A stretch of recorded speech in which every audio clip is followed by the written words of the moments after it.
Assalamualaikum warahmatullahi wabarakatuh. How's life today? Alhamdulillah, kali ini bertemu lagi dengan saya Irma Widiawati. Dan pada kesempatan kali ini saya akan menjelaskan sedikit tentang hadis. Seperti yang kita tahu, hadis itu adalah sesuatu yang sangat berarti bagi kita umat muslim, di mana hadis itu selalu mendampingi kita dalam kehidupan sehari-hari. Nah, sebelumnya kita bahas terlebih dahulu makna tentang makna hadis. Hadis itu artinya berbicara, perkataan dan percakapan. Nah, maksudnya itu bagaimana? Jadi perkataan atau sabda, perbuatan Nabi Muhammad SAW serta persetujuannya yang dijadikan landasan syariat Islam.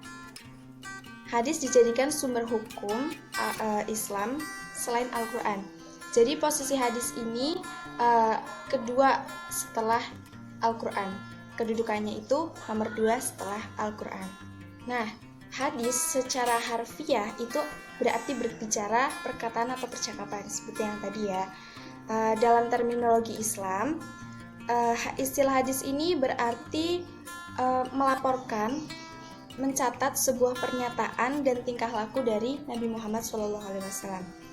Nah, menurut istilah para ulama, hadis itu apa yang diriwayatkan dari Nabi, baik berupa perkataan, perbuatan, ketetapan, sifat jasmani atau sifat akhlaknya, perjalanan setelah Nabi Muhammad diangkat sebagai seorang nabi. Terkadang juga sebelumnya. Jadi hadis ini biasanya itu lebih mirip seperti sunnah. Nah, setelah kita tahu makna tentang hadis tadi, sebenarnya apa sih yang akan saya bahas dalam video kali ini? Jadi, dalam video kali ini, saya akan membahas lebih spesifik tentang hadis, yaitu hadis yang ditinjau dari segi kuantitas dan kualitasnya. Nah, langsung saja kita bahas keduanya. Yang pertama, yaitu klasifikasi hadis ditinjau dari segi kuantitasnya. Nah, kalau kita bahas tentang kuantitas itu biasanya lebih identik dengan jumlah. Jadi maksudnya, hadis ditinjau dari segi kuantitasnya itu dilihat dari jumlah orang yang meriwayatkan suatu hadis atau dari jumlah sanadnya. Nah, ditinjau dari sedikit banyaknya rawi yang menjadi sumber berita, hadis dibagi lagi nih dari segi kuantitas itu dibagi lagi menjadi 2, yaitu hadis mutawatir dan hadis ahad. Nah, apa itu hadis mutawatir dan hadis ahad? Nah, yang pertama itu ditinjau dari kuantitasnya itu hadis mutawatir. Nah, hadis mutawatir ini hadis yang bagaimana? Jadi, hadis mutawatir ini yang meriwayatkan itu banyak. Dari zaman sahabat sampai ke generasi berikutnya sampai orang yang membukukan hadis. Nah, dari beberapa muhadisin itu meriwayatkan tentang definisi hadis mutawatir. Jadi, hadis mutawatir adalah hadis yang bisa dipertanggungjawabkan keadaannya dari sistem periwayatannya, karena pada setiap generasi itu sanadnya terdapat sejumlah perawi yang tidak mungkin diantara mereka itu berbuat dusta atau melakukan sebuah penyelewengan tentang hadis. Jadi emang sudah benar-benar real ya, seorang rawinya itu tidak mungkin berbuat dusta. Itu dari generasi sahabat sampai orang yang membukukan hadis, yang menuliskan hadis tersebut. Hadis mutawatir ini kan banyak yang meriwayatkannya. Nah, beberapa ulama ini memiliki pendapat yang berbeda. Sebagian ulama itu ada yang mengatakan jumlah perawinya itu ada 20, ada juga yang mengatakan 40. Namun demikian, para ulama itu telah sepakat bahwa hadis yang diriwayatkan secara mutawatir ini dapat meyakinkan penerimanya bahwa hadisnya itu adalah benar-benar datang dari sumbernya, dari Rasulullah SAW. Setelah hadis mutawatir, ada hadis ahad. Dilihat dari kuantitasnya itu ada hadis ahad. Apa itu hadis ahad?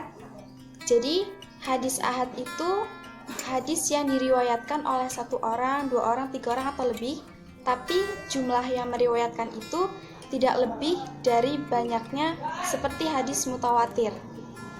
Hadis ahad ini pada dasarnya itu bisa diterima, bisa juga ditolak. Nah, tergantung pada kualitas perawinya dan tergantung pada ketersinambungan sanadnya. Jadi bukan karena jumlahnya, tapi bisa diterima atau tidaknya hadis ini tuh tergantung pada kualitas perawi dan sanadnya. Kita akan membahas kualifikasi hadis yang kedua, yaitu hadis ditinjau dari segi kualitasnya. Jadi para ulama ini membagi hadis dari segi kualitasnya itu menjadi 3. Yang pertama itu hadis sahih, yang kedua hadis hasan, dan yang ketiga itu hadis yang dhaif. Pertama, hadis sahih. Menurut bahasa, sahih itu artinya sehat, bersih, tidak cacat, sah atau benar, sehingga hadis sahih ini berarti hadis yang sempurna ya, yang bisa dijadikan pedoman karena berasal dari Rasulullah SAW. Sedangkan batasan tentang hadis sahih yang diberikan oleh ulama yaitu hadis yang susunan lafaznya itu tidak cacat, maknanya tidak menyalahi ayat Al-Quran, dan juga ini termasuk hadis mutawatir ya, atau ijma dan sanadnya itu bersambung, serta para perawinya itu adil dan dabit. Jadi hadis sahih ini benar-benar hadis yang sempurna, hadis yang levelnya, kualitasnya itu paling tinggi. Menurut ulama muhadisin, hadis yang sahih itu adalah hadis yang dinukil atau diriwayatkan oleh rawi yang adil, yang ingatannya itu kuat, sempurna ingatannya, bersambung sanadnya, tidak berilat dan juga tidak janggal. Nah, dengan pengertian tersebut, maka ada 5 syarat untuk disebut hadis sahih itu. Ada 5 syarat perawi yang nanti hadisnya itu akan disebut sebagai hadis yang sahih. Yang pertama, rawinya itu bersifat adil. Jadi menurut Ibnu Sam'ani, seorang rawi itu bersifat adil, bisa disebut adil jika seorang perawi itu menjaga ketaatan dan menjauhi kemaksiatan kepada Allah, menjauhi dosa-dosa kecil, meninggalkan perbuatan mubah yang dapat menggugurkan iman kepada qadar dan menjadikan penyesalan. Kemudian tidak mengikuti salah satu mazhab. Jadi beliau itu netral, tidak mengikuti salah satu mazhab yang bertentangan dengan dasar syara. Syarat yang kedua yaitu sempurna ingatannya atau dabit. Nah, maksudnya itu dia ingatnya itu kuat dari awal menerima hadis sampai kepada orang lain. Beliau itu tidak lupa, sanggup dikeluarkan di mana saja dan kapan saja yang dia kehendaki. Jadi jika beliau ditanya itu hafalan hadisnya itu sudah di luar kepala, sudah benar-benar hafal hadis-hadis tersebut. Nah, yang demikian itu disebut dengan dabit sadran. Kemudian syarat yang selanjutnya hadis bisa disebut sahih itu sanadnya tidak terputus ya. Maksudnya itu sanadnya bersambung, tidak ada yang terputus, karena setiap perawi itu dapat saling bertemu dan menerima langsung dari guru yang memberinya. Kemudian yang keempat, tidak mempunyai ilat. Nah, selamat dari ilat atau penyakit hadis. Jadi penyakit hadis itu yang samar-samar yang dapat menodai kesahihan suatu hadis. Syarat hadis yang bisa disebut sahih yang kelima yaitu tidak janggal. Jadi maksudnya hadisnya itu riwayat rawinya itu makbul, dapat diterima oleh periwayatannya. Jadi tidak bertentangan dengan hadis yang diriwayatkan oleh rawi yang lebih kuat. Nah, tadi kan sudah dijelaskan ya tentang hadis sahih. Hadis yang ditinjau dari segi kualitasnya, hadis sahih itu tadi. Kemudian yang kedua ada hadis hasan. Apa itu hadis hasan? Jadi menurut bahasa itu berarti hadis yang baik. Para ulama itu menjelaskan hadis hasan itu tidak mengandung ilat, tidak mengandung kejanggalan. Pokoknya pada intinya itu hadis hasan itu levelnya di bawahnya hadis sahih. Jadi syarat-syaratnya itu hampir memenuhi seluruh syarat dari hadis yang disebut sahih. Tetapi bedanya hadis hasan dan hadis sahih ini ingatan perawinya.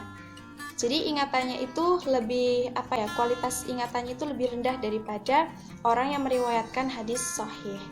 Yang terakhir yaitu ada hadis do'if.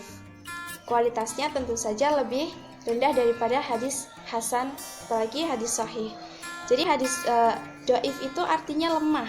Adapun yang disebut hadis do'if itu hadis yang kehilangan satu atau lebih syarat-syarat hadis sahih atau hadis hasan.